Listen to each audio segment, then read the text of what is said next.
Welcome back, everyone, to another episode of College Hockey Talk. On today's episode of the podcast, I'm joined by the head coach of the BU women's hockey team, Tara Watchorn. Tara, thank you so much for coming on the podcast today, and how's everything going? Thanks for having me. Things are going good. It's been a little bit of a whirlwind here the past couple of weeks, but it's been awesome to be able to return to my alma mater. Yeah, no, you've been everywhere. You've been in Boston, Tampa, and Canada, I've noticed. So what's it been? What's the last couple of weeks been like? Not just like from the hockey perspective, but just going back and forth to all these different places. Yeah, it was really cool. I think once I was hired, right away, our administration was, let's go to Tampa, right? Our men's team had such an amazing season, and it's hard to say no. Hockey at BU is the big sport, and to see all the support and the people that came out in Tampa for the men's team and getting to kind of reintegrate myself into that world and see a lot of alumni and people, it was a really cool experience. And then the springtime's a big time for recruiting. So there was no time. Obviously, there was a lot of big tournaments up in Toronto between the women's worlds and provincials. So was able to put that on the schedule too, and a little quick trip to pop home and see the family as well. That's awesome. That's awesome. And hopefully some future Terriers will be coming back in the next few years from that trip. What was Tampa like? It looked like they did an amazing job hosting the Frozen Four from watching on TV. I heard it was like the second most attended Frozen Four as well. What was it like being there? It's really cool, honestly. And that was my first time ever going. I know this is, I think, the second time in the recent history that Tampa has hosted. And everyone has just said like how exciting it is in the city. There's, I mean, branding everywhere and marketing. It's the big ticket in town. And I think, you have to think that the Tampa Bay Lightning have really elevated excitement for hockey in the area. But I've heard nothing but good things. It was great to be a part of it. It was the big thing to do. Yeah, I was at the Frozen Four last year in Boston, and that was a lot of fun. And hopefully, I know we talk about this in the interview, but hopefully, the women's Frozen Four will start to move to those type of arenas at some point in the future. I think that'd be really cool, no doubt. Now, like I mentioned, you were recently hired as the BU women's hockey head coach. Just talk a little bit about the hiring process and why did you choose to come back to your alma mater and become the head coach? Yeah, I mean, it's a loaded question. Obviously, my time at Stonehill, I cherish so much, and being able to build that program, it's tough to think about leaving. It was really tough, but I think at the end of the day, it's my alma mater. It's Boston University. I fell in love with this school and this city when I was 17 years old, and I got to, be a part of helping grow this program from really early on in the history, and I got to return as an assistant coach. And it was something that I had to look into. I had to at least explore. It was a little bit earlier than maybe I thought would ever happen, but I got to dive in and start to have some conversations with the administration and to see where they wanted the future of the program to go. And just like when I went through the process with Stonehill, I truly feel like you need to have alignment, right? And I feel like they believed in me and my vision for the program, and so excited to come back and hopefully continue to help the program have success. Yeah, is it going to be different? Like, obviously, when you started at Stonehill, you were building a program from scratch. Now, this is a little bit different. You're obviously building a program, but there's some history behind it. What's the difference going to be like building a program like BU versus Stonehill?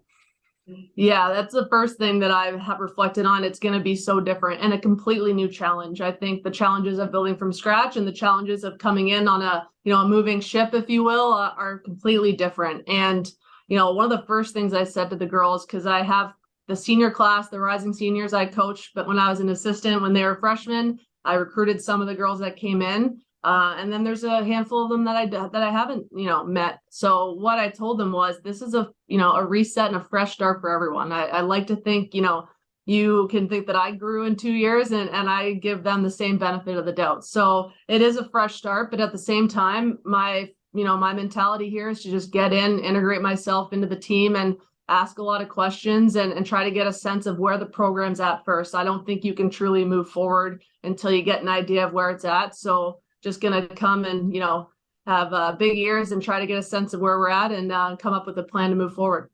Yeah, what's it been like getting to know the team and talk about the transitioning schools, I guess, a little bit. And what's it been like this off season? Like, what are your plans, I guess, as a coach this off season before the season begins in September or early October? Yeah, just got in there, started working out with the girls and getting a sense. We have a great support staff here with our strength conditioning and athletic training. So just getting a sense there and working out with them. We've had a few skill sessions just to get comfortable on the ice together. But for the most part, like I said, it's really just trying to get a sense of where we're at and come up with the plan for the next season. We have some individual meetings here over the next couple of weeks, and just it all comes down to just building relationships. And I think being patient is going to be important as we move forward.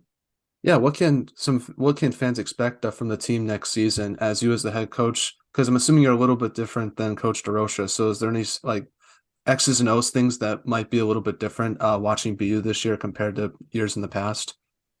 Well, I think what's really exciting about this team is that I really feel like the pieces are there to have a lot of success. It's such a talented group that a lot of diversity and skill and experience.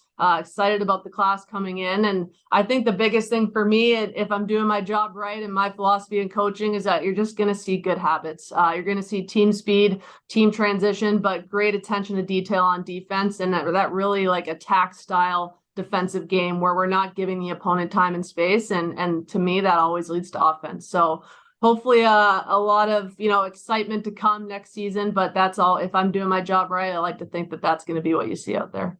And obviously, Hockey East is going to be sort of an interesting landscape next season. Northeastern's losing a lot of key players, along with BC and a few other teams. Where do you think BU fits in the whole Hockey East mix? Since it's going to be a little bit different, I think, this next season compared to last few years. Yeah, I think everyone in Hockey East is looking at, Alina Mueller finally graduating for a lot of the other teams. And so I think it's so deep. I think every team has a chance to be competitive. I'm hopeful that we can too. It's an exciting time in Hockey East, and I think there's a lot of opportunity there to have success. Now, who are some of the new players that you're bringing in next season, if you're allowed to say? And have you finalized any of your non-conference games yet? I always like to ask this, even if you can't say it yet. Yeah, I might have to say keep an eye out in the future. We're finalizing everything. I can tell you, I feel really excited about where the program's going. I think one thing that we can say is that the Beam Pop finals at TD Garden. So that's one thing I think that is public and an exciting little change and wrinkle to the schedule. But other than that, we'll be coming out soon with more of those details. Is the semifinals still going to be played at the on-campus rinks? Yeah, from my understanding, yeah. Okay, that's cool. That's cool. And obviously, talk about the strengths of your team for next year, player-wise, and just a little bit about the returning players on the roster and what you see from those players, even the ones that you haven't coached or recruited. Yeah, I think the really cool thing is we're going to have a veteran D corps. A lot of the D actually that I coached when they were freshmen, they're now rising seniors. And I think that experience is going to lend itself well to our group. I think we have a lot of size and strength and the ability to really play strong defensively. We have a rising junior goaltender in Callie Shanahan who has a lot of great experience there and will be solid for us. So I'm really excited. I really do think that we have a lot of skill and the ability to, put points on the board and to play and be competitive in Hockey. So hopeful for the future. And talk a little bit about your leadership on your team. Obviously, the captains haven't been announced yet, but have you met with them, and what's it going to be like trying to build your type of culture at BU? Because we talked about the culture that you want to build at Stonehill. I guess is it going to be sort of the same thing as Stonehill with the culture that you're building, and just talk a little about, I guess, the leadership that you have on your team this year. Yeah, that was one of the first things I did was meet with the current leadership group. I think our individual meetings next week are going to give us some more information as well. But I think you got to start there. We have to build those relationships and to really build that trust with the leadership group so that it ripples down to the rest of the team. But with regards to culture, it's going to be different, right? Because it's a different group of people, and that's what makes this job and team sports so dynamic and fun. But for me, what will always be consistent is having high standards for ourselves on and off the ice. And that's something that I'm passionate about. I'm excited to work with the group to really define what that means here at BU. But it's attention to detail and who we are, how we treat each other, and how we carry ourselves. And I think if you do that off the ice as much as we do it on the ice, we're going to have a good thing going. Now, it's no secret that it's been almost 4 years since BU women's hockey last won a Hockey's playoff game. What are some of the challenges that you think the program has to overcome in order to have more success on the ice and get back to where the program used to be, competing to win Hockey East championships, but also making national tournament appearances as well? Yeah, I think the cool thing is that, when you lose, you learn what it feels like, right? And it makes winning that much sweeter. And I think, like I said, that we have pieces in place here to have some success. But I really think the big thing is that attention to detail, and it's just getting the group working in the same direction. It's interesting, I alluded to how I was a part of this program as a player when it was really young in its history. I was a part of the very first Hockey East Championship and Frozen Four run. And it's been interesting to hear how people talk about BU since then, how it's, elevated to one of those big hockey schools and a school that a lot of players want to go to. And I think I think we have to shift our mindset, that putting this jersey on doesn't mean that we win. Just because the team has had, success in the past, I think that everyone that now comes through this program has to think about how we're going to contribute to it and take ownership over how they impact the environment and the team and the success that we want to have. Now you mentioned how your D core is really experienced and have a really solid goalie, Callie Shanahan. The forward group I think is really interesting because we have a lot of talented players. I'm just looking through the stat sheet right now. Christina Vogt had a really good year with 19 points. Lacey Martin had a good year with 18 points, and Catherine Fulham had 17 points last year as well. What do you want to see from your forward group next year to even have better seasons and hopefully take a next step and develop as they're coming into their junior and senior years? Yeah, like we were saying, I mean, so much skill up front too. And one thing I think that's just really going to help us, it comes back to that puck management, right? At the first half of your shift, you're looking to go out there and have an impact and be creative. And then the second half, we're leaving the game in a better place. And I think if we we start to roll lines back to back and create momentum and sustain momentum, I think that's just going to allow our skill set up front to generate even more. And then last question I have for you is any message to any of the BU fans that are listening to this podcast? If the floor is all yours. Just so excited to get going next year. Just keep coming out to support the team.